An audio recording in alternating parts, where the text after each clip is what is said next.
Bonjour, je m'appelle Moussa Kone. Je vais vous raconter mon histoire.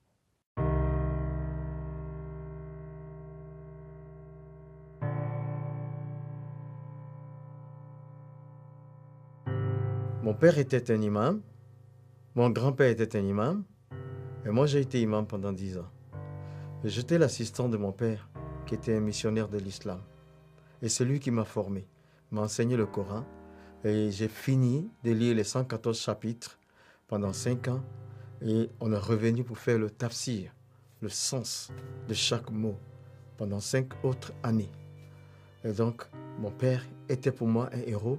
Je voulais lui ressembler, être un imam comme mon père, être un imam comme mon grand-père. Alors, il y avait cette question que j'ai posée à mon père. Pendant que nous lisons le Coran, si la mort intervient, est-ce que nous allons partir au paradis? Et là, sa réponse a été, on ne peut pas le savoir pendant que nous sommes vivants. Parce qu'il y aura des balances qui seront érigées au jour du jugement et ça va peser les œuvres de chaque personne. Et donc, à cela, j'ai commencé moi-même mes propres recherches. Alors, je commence par la 100e sourate dans le Coran. À partir du verset 3, il dit « Inna lisan li rabihe la kanudun, wa innahu ala zalika la shahidun, wa innahu li hubli khairi la shadidun » C'est-à-dire, l'homme est ingrat envers son Seigneur et il est témoin de son ingratitude. Le Coran veut dire que tous sont pécheurs, tous les humains pêchent. Après la 101e sourate dit Fa amaman sakulati mawazinuhu fa huwa fi shati radiyati wa amaman kafati mawazinuhu fa ummuhu khawiyati wa ma adirika ma khiyaha nar khamiyat. C'est-à-dire, si tes œuvres bonnes surpassent les péchés, tu vas au paradis, mais si c'est l'inverse, tu vas en enfer. Alors j'ai commencé à réfléchir. La 100e sourate me dit que je suis pécheur et la 101e sourate me dit que je dois avoir plus de bonnes actions que de péchés. J'avais 35 ans, je ne connaissais pas le nombre de mes actions, ni bonnes ni mauvaises. Logiquement, je ne pouvais pas savoir mon séjour dans l'au-delà, ce qui m'attristait beaucoup. Et dans mes recherches, j'ai aussi découvert la personne de Jésus dans le Coran. Je le découvre d'abord avec des titres. Dans la 4e sourate, verset 171, il y a 3 titres au moins. Il y a Al-Masih, le Messie. Il y a Ruhullah, l'Esprit de Dieu.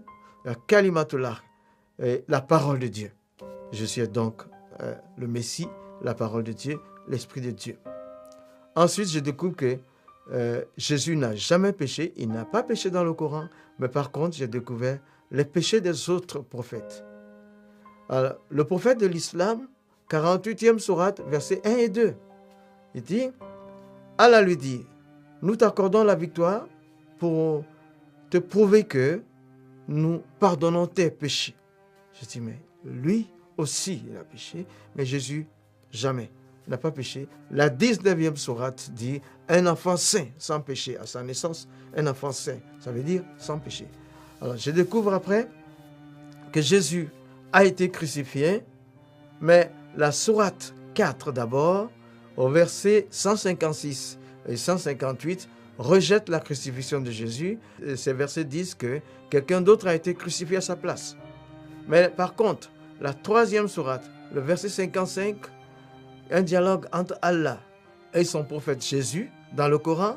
Il dit, Izikalallah, Allah dit, Ya Isa, toi Jésus, Inni mutawafika, je te fais mourir, wa rafiuka, et je te lève à moi. Inni mutawafika, je te fais mourir, wa rafiuka, je te lève à moi. Il dit, quand un mort est élevé, c'est qu'il est ressuscité. Les deux verbes, mourir et ressusciter et élever, sont collés par une conjonction. Ça veut dire Jésus est mort et ressuscité. Mais moi, je voulais savoir de quelle mort il est mort. Et je prends donc le verbe qui a été traduit en français, mourir. Tawafa est le verbe là. Tawafa, la première interprétation donne mort violente. La crucifixion est une mort violente. Deuxième interprétation, mourir pour atteindre un but. C'était le cas pour la crucifixion. La troisième interprétation, c'est mourir pour payer une dette. Ce qui veut dire la crucifixion. Donc j'ai compris que Jésus est mort par crucifixion et ressuscité. Maintenant, après tout ça, j'avais une décision à prendre. Je suis allé donc dans ma cabine, sachant que je ne pouvais pas de moi-même, je ne voulais pas quitté l'islam, mais je n'étais pas sauvé dans l'islam, dans le Coran. Donc, j'ai vu Jésus qui est au-dessus des autres. En ce moment-là, je devais prendre une décision. Mais j'ai interrogé Dieu. Je dis, je suis le 14e imam depuis la génération de mon père. Et là, je sens que je ne suis pas sauvé. Je ne peux pas continuer à prier comme musulman, mais je ne peux pas devenir chrétien aussi. Comme tu es Dieu, décide ce que tu veux. C'est en ce moment-là que, dans ma cabine, j'avais éteint la lumière. Et pendant que je m'apprêtais à dormir, il y a eu une autre lumière qui s'est faite et une personne était présente avec moi dans le bateau.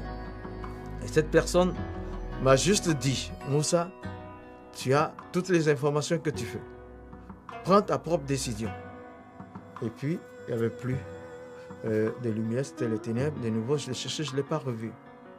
Et donc, suite à tout ça, j'ai décidé de donner ma vie à Jésus. Parce que dans l'islam, selon le Coran, je n'étais pas sauvé.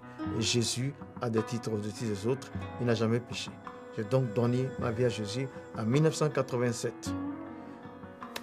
Et toi qui m'écoutes,